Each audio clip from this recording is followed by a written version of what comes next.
Hello friends, एक बार फिर से आप सभी का बहुत बहुत स्वागत करता हूं भृगु नंदी नाड़ी के इस चैनल में। हम लोगों ने सूर्य से लेकर शनि के कारकत्व के विषय में जान लिया था। 7 ग्रहों के कारकत्व के विषय में हम लोग जान चुके हैं। आज का ये वीडियो राहु किस ग्रह से संबंधित है। आज हम लोग राहु के कारकत्व के विषय में जानेंगे, परंतु इससे पहले मैं कुछ बातें आप लोगों को बताना चाहता हूँ कि राहु क्या है, वो किस प्रकार से कार्य करता है। ठीक है, तो वीडियो को शुरू करने से पहले इसके विषय में कुछ आप लोगों को जानकारी मैं देना चाहता हूं जो कि बहुत विशेष है। इसे यदि आप लोग सदैव ध्यान रखेंगे तो राहु और केतु का जो स्वभाव है, उनका जो कार्य करने का तरीका है, ये स्वतः ही आप लोग समझ जाएंगे। तो आइए अब बात कर लेते हैं। देखिए, राहु जो है वो आप सभी जैसा कि जानते हैं कि वो 18 महीने अर्थात वो 1.5 वर्ष तक एक किसी भी राशि में जो है भ्रमण करता है। और हमारे जो सिद्धांत है, वैदिक ज्योतिष का जो सिद्धांत है या जो भारतीय ज्योतिष का सिद्धांत है, उसमें राहु केतु को सदैव ही वक्री माना गया है। परंतु अभी के जो एस्ट्रोनॉमर्स हैं या फिर जो एफिमेरीज बन रही है, उसमें ट्रू राहु भी जो है दिया जाता है। वहाँ पर जो आप देखेंगे कि राहु कभी कभी मार्गी भी हो जाता है, डायरेक्ट भी हो जाता है। तो परंतु हमें उस ओर नहीं जाना। हम लोग ये सदैव मानते आ रहे हैं कि राहु सदैव वक्री है, राहु केतु सदैव वक्री और सूर्य चंद्र सदैव मार्गी। ये हम लोग मान के चल रहे हैं, आज से नहीं, हजारों साल से मानते हुए आ रहे हैं। तो हम लोग अपने उसी सिद्धांत पर टिके हैं कि राहु केतु सदैव वक्री और सूर्य चंद्र सदैव मार्गी। आइए आगे बढ़ते हैं। देखिए, राहु और केतु ये 2 छाया ग्रह हैं, जैसा कि आप सभी जानते हैं। तो बेसिकली क्या होता है, ये वक्री होते हैं। तो वक्री होने के कारण जो है ये किसी भी राशि में जब एंट्री लेते हैं तो ये किसी भी राशि में पीछे से एंट्री लेते हैं। ध्यान दीजिएगा इस बात पर। ये लोग किसी भी राशि में अंतिम जो स्थान होता है 30 अंश तक का, वहाँ से ये लोग एंट्री लेते हैं। 30, 29, 28, 27 इस तरह से निरंतर घटते घटते उस राशि को छोड़ते हैं। और जब 0 अंश के हो जाते हैं किसी भी राशि में, तो वहाँ से निकल करके जो है ये लोग जिस राशि में गोचर करें उससे पहली वाली राशि में चले जाते हैं। इसे मैं एक उदाहरण से समझाता हूँ। जैसे कि राहु अभी वृषभ राशि में गोचर कर रहे हैं, तो राहु वृषभ में 0 अंश से नहीं घुसे थे। वो जब वृष राशि में उन्होंने जब प्रवेश किया था तो 0 अंश से नहीं आए, क्योंकि वक्री होते हैं तो इन लोग चाल उल्टी होती है। तो ये लोग क्या है कि वृष राशि में जब एंट्री ली, तो वृष राशि में एंट्री लेने से पहले ये लोग मिथुन में थे, ये लोग उल्टा चलते हैं। तो मिथुन से निकलते निकलते जब ये लोग वृष राशि में प्रवेश किए तो 30, 29, 28, 27 इस तरह से कंटिन्यू जो घटते घटते जो है इस अभी अगले ही महीने 12 अप्रैल को जो है ये राहु केतु का परिवर्तन होने वाला है। राहु वृषभ से निकल करके मेष राशि में आ जाएंगे। तो यहाँ से देखिए, इतना बोलने का अर्थ मेरा ये है कि मैं आप लोगों को कुछ बात समझाना चाहता हूँ कि ये लोग पीछे से एंट्री लेते हैं और उल्टे चलते हैं।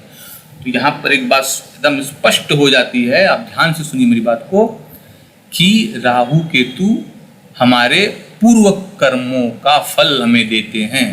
ध्यान से समझ लीजिए, राहु केतु ऐसे ग्रह हैं जो उल्टे चलते हैं। फलस्वरूप ये लोग हम लोगों के पूर्व जन्मों के कर्मों के फल का जो जिसे हम कह सकते हैं कि हमारे जो पूर्व जन्म के कर्म हैं या इस जन्म के भी जो कर्म हम लोगों ने कर दिए हैं, उन सब का जो फल है ये राहु केतु ही लेकर आते हैं, क्योंकि ये लोग उल्टा चलते हैं। जो भी ग्रह पत्री में उल्टा होगा वो कहीं ना कहीं पूर्व जन्म से जुड़ जाता है। इसीलिए राहु केतु जो है सदैव वक्री हैं, वो पूर्व जन्म का ही हम लोगों को फल देते हैं। इतना मान करके रखिए। वो अतीत में जो हम लोगों ने कांड किया है, जो हम लोगों ने अशुभ कर्म किए हैं या शुभ कर्म किए हैं, उनका फल ये राहु केतु ही देते हैं। यही 2 मुख्य ग्रह हैं। और नवग्रहों में सबसे समझने लायक यदि कोई ग्रह है तो वो राहु और केतु ही है। चलिए एक चीज़ और बताता हूँ कि मैंने कहीं पढ़ा था कि राहु और केतु इन 2 ग्रहों के डिस्पोजिटर, अर्थात राहु जिस राशि में बैठा है और केतु जिस राशि में बैठा है, इन दोनों के राश्याधिपति, ठीक है। सपोज कर लीजिए कि जैसे कि राहु अभी वृष राशि में गोचर कर रहे हैं। मान लीजिए किसी का जन्म ही हुआ अभी, तो अभी फलस्वरूप किसी ने यदि जन्म लिया तो उसका राहु जो है वो वृष राशि में मिलेगा और केतु वृश्चिक में मिलेगा। तो फलस्वरूप राहु वृष में है तो शुक्र जो है वो राहु का राश्याधिपति हुआ, और केतु वृश्चिक राशि में है तो मंगल जो है केतु का राश्याधिपति हुआ। तो अगर ये शुक्र मंगल दोनों जुड़ जाएं किसी भी प्रकार से, ठीक है, जैसे मान लीजिए शुक्र मंगल में राशि परिवर्तन हो गया, तो ऐसे जो जातक होंगे जो इस समय पर जन्मेंगे, आप मान करके चलिए निश्चित ही उनमें कोई ना कोई प्रतिभा होगी। टैलेंटेड व्यक्ति होते हैं ऐसे लोग, वो लोग बहुत कुछ कर जाते हैं जीवन में, रिसर्च इत्यादि कुछ कर जाते हैं, उनमें क्षमता बहुत होती है। ठीक है, सिद्धांत मैंने क्या बताया फिर से कह देता हूँ। राहु केतु के रास्याधिपति की यदि युति हो जाए या वो लोग राशि परिवर्तन कर लें या आमने सामने बैठ जाएं समसप्तम में, इस प्रकार से किसी भी प्रकार का मजबूत संबंध अगर राहु केतु के रास्याधिपति के मध्य बन जाता है, तो आप निश्चित मान के चलिए वो पत्री साधारण पत्री नहीं है। तो ये एक बात मैंने आप लोगों को बताई। आगे मैं बात करूं तीसरी बात, तो देखिए राहु जो है उसका सर केवल है, नीचे का पोर्शन नहीं है। तो इंसान के पास जो चीज़ नहीं होती है वो उसी की चाह रखता है। तो राहु के पास धड़ जो है, सर के नीचे का स्थान जो है वो नहीं होने के कारण उसकी दृष्टि सदैव जो है नीचे की तरफ है, सदैव उसका ध्यान नीचे की तरफ है। इसके कारण क्या है कि ये राहु जो है ये सदैव भौतिक चीज़ों से जुड़ा होता है। ये सदैव जो है भौतिक चीज़, आप समझ ही रहे हैं मैं क्या कहना चाह रहा हूँ, सांसारिक चीज़ों में इसका ध्यान सदैव लगा रहता है। तो ये जो है नीचे की तरफ इसकी दृष्टि है। जन्म के साइकिल में फंसाना, बार बार जन्म मरण के साइकिल जो होता है, चक्र जो होता है, इसमें फंसाने का कार्य ये राहु ही करता है। तो ये एक चीज़ मैंने आप लोगों को राहु के विषय में बताई। तो इस चीज़ को आप सदैव ध्यान में रखिए कि राहु हो या केतु हो, वो पूर्व जन्म के कर्मों का फल बहुत ही मतलब दृढ़ तरीके से देंगे, और वो आपको फल अच्छा होता है या खराब होता है, ये आपके कर्मों के ऊपर निर्धारित होता है ये चीज़। तो मैंने आप लोगों को ये सब कुछ चीज़ें बता दी हैं। तो आशा करता हूँ ये चीज़, जो चीज़ मैं आप लोगों को समझा रहा हूँ, वो चीज़ आप लोगों को समझ में आ रही है। तो आइए और विलंब न करते हुए वीडियो को शुरू कर लेते हैं। जो देखिए भृगुनंदी नाड़ी में राहु को काल पुरुष कहा गया है। ठीक है, काल बेसिकली क्या है ना, वो राहु एक मुंह है, मतलब ऐसा कोई भी स्थान जहाँ पर छिद्र हो वो सब कुछ राहु के अधीन है। जैसे कि हमारे कान के दोनों कानों में छिद्र है, हमारी नासिका में 2 छिद्र हैं। ठीक है, इसी प्रकार से गुदा द्वार है, वहाँ छिद्र है। जहाँ भी छिद्र की बात आएगी वो सब राहु के अधीन है। ठीक, आशा कर रहा हूँ समझ पा रहे हैं आप लोग। तो पहला जो कार्यकर्ता है वो काल पुरुष। तो काल पुरुष मतलब क्या है कि वो विराट है, एक पुरुष है, उसका जिसके मुंह के भीतर सारा जगत समा रहा है। तो राहु को यहाँ उस रूप में कल्पना किया गया है, भृगुनंदी नाड़ी में ऐसी ही कल्पना की गई। आगे चलिए, ग्रैंडफादर, राहु दादा का कारक है। हमारे जो पितामह होते हैं, पिता के पिता, उसका कारक है। माउथ, जैसा कि मैंने आप लोगों को बताया, यदि हम सब मुंह खोलें अपना तो एक गोलाकार आकृति बनती है। तो ये राहु का प्रभाव है, इसे राहु के अधीन ही दिया गया है।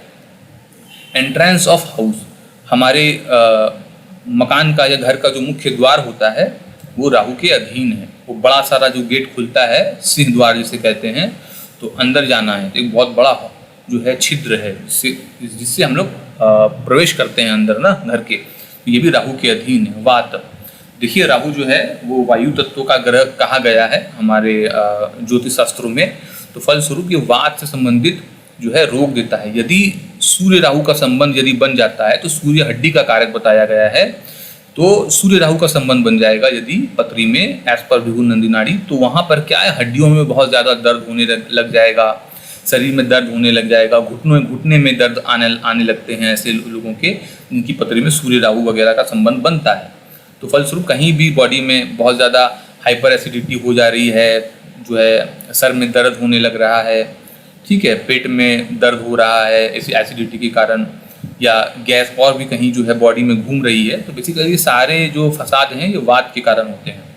आगे जो देखिए कि प्रिजन मतलब अर्थात कारागार, ये कारागार का कारक है राहु। ठीक है, जेल यदि कहीं भी देखनी है भृगुनंदी नाड़ी के अनुसार, किसी व्यक्ति को जेल होगी कि नहीं, तो राहु उसके लिए जिम्मेदार होता है। वागा बाउंड, देखिए बेसिकली क्या है कि वागा बाउंड अर्थात क्या है कि मतलब मैं आप लोगों को समझाऊं तो जो है आवारा और लोफड़ किस्म के जो लोग होते हैं वो, उनको जो है वागा बाउंड कहा जाता है। तो व्यक्ति आवारा होगा कि नहीं, उसका वो किस प्रकार का व्यक्ति है। तो ये सब जो है आवारा, गुंडे, बदमाश इत्यादि, ये सब को जो है वागाबाउंड ही कहा जाता है अंग्रेजी में। तो ये वागाबाउंड का भी कारक राहु ही है।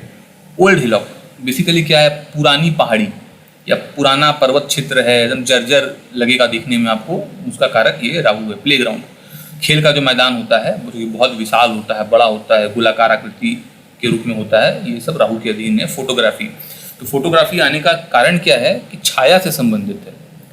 ठीक है, जहाँ भी छाया की बात आएगी वहाँ राहु केतु तो स्वतः ही आएंगे। तो राहु है फोटोग्राफी का कारक। शेड, किसी भी प्रकार का शेड है, छावनी है, तो उसके, या फिर आप ऐसे मान लीजिए कि एक बहुत बड़ा विशाल वृक्ष है, तो वृक्ष का जो ऊपरी हिस्सा है वो राहु को निर्देशित करता है। ठीक है, और वृक्ष के नीचे जब हम लोग बैठेंगे धूप में कुछ छांव लेने के लिए, कुछ ठंडक की चाहत के लिए, तो जो छाया पड़ रही है उस वृक्ष के कारण, वो शेड जो आ रही है, वो छावनी जो एक बन रही है, उसका कारक ये राहु है।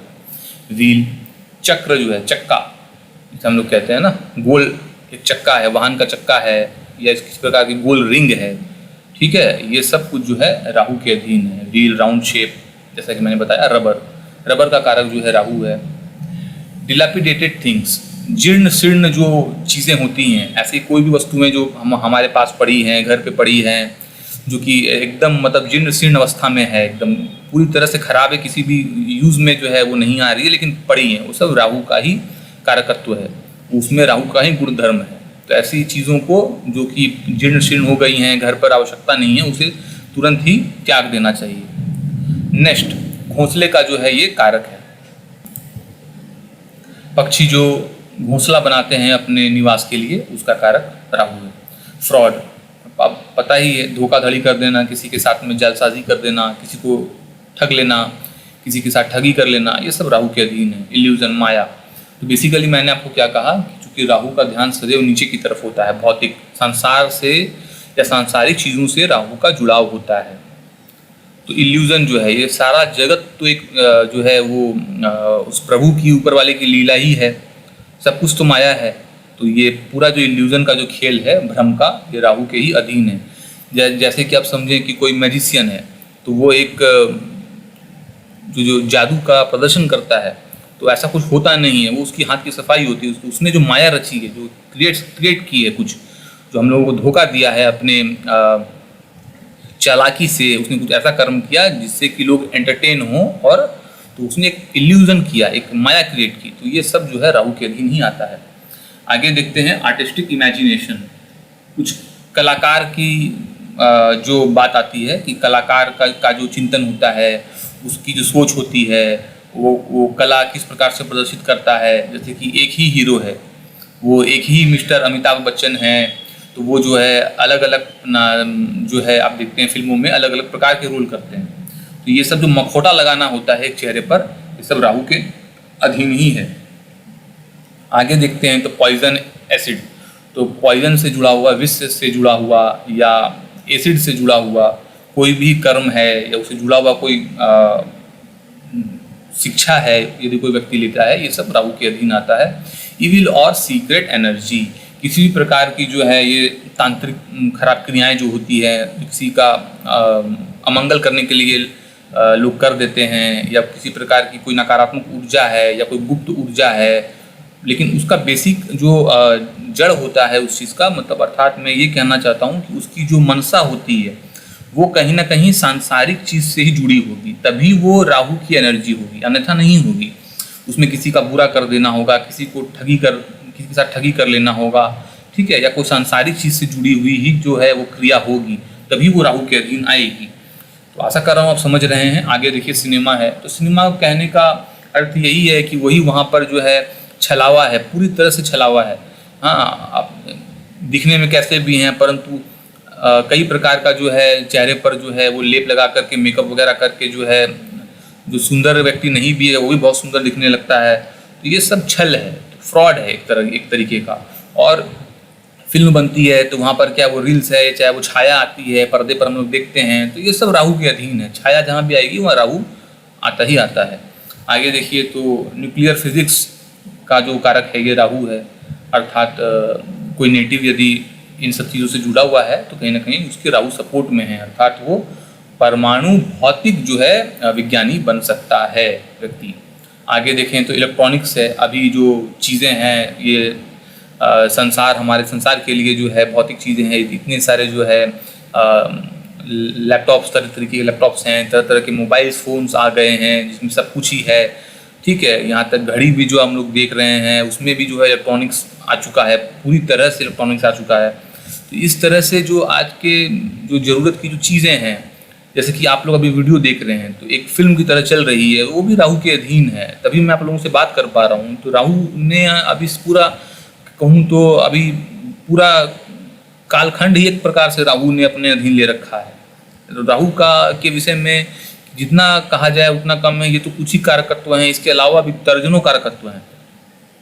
आगे देखें तो कंप्यूटर लैंग्वेज, तो जो सॉफ्टवेयर इंजीनियर होते हैं या कंप्यूटर का जो लैंग्वेज होता है, कंप्यूटर की भाषा को समझता है, वो सब राहु के अधीन है। फॉरेन आप नेटिव जो है फॉरेन से जुड़ा हुआ कोई कार्य कर सकता है क्या, वो फॉरेन जा सकता है क्या, ठीक है।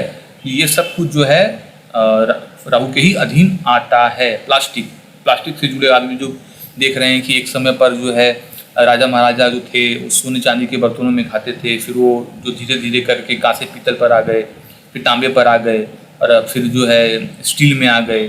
फिर एक प्रथा चली जब जेल में कैदियों को जो है एल्युमिनियम के बर्तन में जो है खाना दिया जाने लगा।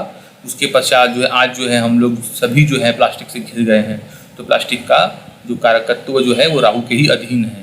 तो ये एक चीज़ है जो कि बहुत सोचने वाली विषय है कि राहु ने किस प्रकार से हम लोगों को घेर रखा है। आगे देखते हैं तो इम्पोर्ट एक्सपोर्ट जो है, अगेन जो फॉरेन से जैसे जुड़ा है उसी प्रकार से इम्पोर्ट एक्सपोर्ट जो है, कुछ बाहर से लाना या कुछ बाहर को बेचना, इस प्रकार का जो व्यवसाय होता है जो जिसमें इम्पोर्ट एक्सपोर्ट आयात निर्यात किया जाता है, वो सब राहु के ही अधीन है। अब देखिए बात क्या है अनएथिकल, इससे मैं कुछ आप लोगों को कोशिश करता हूँ कि कुछ डिटेल में समझाऊँ। देखिए अनएथिकल बोलने का अर्थ क्या है, ऐसा कोई भी कर्म जो समाज के विपरीत हो, उसमें सब कुछ राहु का ही दिया हुआ या किया हुआ होता है। इसे ऐसे समझ लीजिए कि एक सीमा है, उस सीमा को टपने का जो कार्य है ना वो राहु के द्वारा ही होता है। जो लीक है वो लीक को तोड़ना ही राहु का कार्य है। अगर कानून बना है तो कानून को तोड़ने का ही कार्य राहु का है। आशा कर रहा हूं आप समझ रहे हैं मेरी बात को कि यदि आपके पिता ने आपसे ये कहा कि बेटे इस कार्य को तुम कर देना आज किसी भी तरह से, परंतु यदि आप आज नहीं करते हैं, आपको ध्यान में आता है कि हाँ आज ये कार्य करना है, उसके बावजूद भी आप कार्य नहीं करते हैं, तो इसमें आप मान कर चलिए निश्चित तौर पर ऐसे व्यक्ति का राहु खराब होगा ही होगा। वो राहु नकारात्मक ऊर्जा लिए हुए है। तो किसी भी व्यक्ति का यदि राहु से संबंध है और वो राहु नकारात्मक प्रभाव अगर पत्री में दे रहा है तो उसमें क्या है, व्यक्ति ऐसे ही कर्म करेगा जो कि अनएथिकल हो, जो कि किया जाना उचित नहीं हो, समाज में जिसकी निंदा की जाती हो, वो इसी प्रकार का कर्म करेगा। तो राहु बेसिकली क्या है, वो परंपरा को तोड़ता है। जैसे मैं आप लोगों को एक बात बताऊं कि यदि राहु को समझना है तो आपको सिंपल वे में समझना है कि जो परंपरा है, जो परिवार में एक संस्कार हैं जिसके हिसाब से लोगों को चलना चाहिए, हम सबको जो हमें संस्कार दिए गए हैं बचपन से, उसके हिसाब से जो हमें चलना चाहिए, हम उसके हिसाब से न चल करके एक विपरीत ही दिशा में अगर चलने लगते हैं तो ये राहु है। बस इतना ही समझिए। उम्मीद कर रहा हूँ मेरी बात आप लोगों को समझ में आ गई होगी। तो ये था राहु के कारकत्व के विषय में वीडियो जो मैंने आप लोगों के समक्ष आज प्रस्तुत किया है। तो आशा कर रहा हूँ कि आप लोगों को ये वीडियो अच्छी लग रही है और जितनी भी जानकारियाँ मैं आप लोगों को दे रहा हूँ आप सब इन सब जानकारियों को नोट डाउन कर रहे हैं। धीरे धीरे क्या है हम लोग आगे बढ़ रहे हैं। कोशिश मेरी यही है कि चीज़ों को सरल करके आप सभी के समक्ष उपस्थित करूँ। वीडियो में और कुछ कहने से पहले मैं कहना चाहता हूं कि यदि आप लोगों ने चैनल को अभी तक सब्सक्राइब नहीं किया है तो चैनल को सब्सक्राइब आप लोग कर लीजिए। साथ ही साथ वीडियो को शेयर करना ना भूलें। और एक बात मैं यहाँ पे कहना चाहता हूँ कि वीडियो में चैनल में जो है कई प्रकार के और भी वीडियो नीचे की तरफ आपको मिलेंगे, जैसे कि भृगु नंदी नाड़ी पार्ट 1, भृगु नंदी नाड़ी पार्ट 2, 3, 4, ये सब जो शुरुआती जो वीडियोस हैं उनको आप लोग देखिए, वहाँ पर आप लोगों को कुछ विशेष जानकारी मिलेगी। ठीक है, तो आज के लिए इतना ही, मिलते हैं अगले वीडियो में केतु ग्रह को लेकर के। धन्यवाद।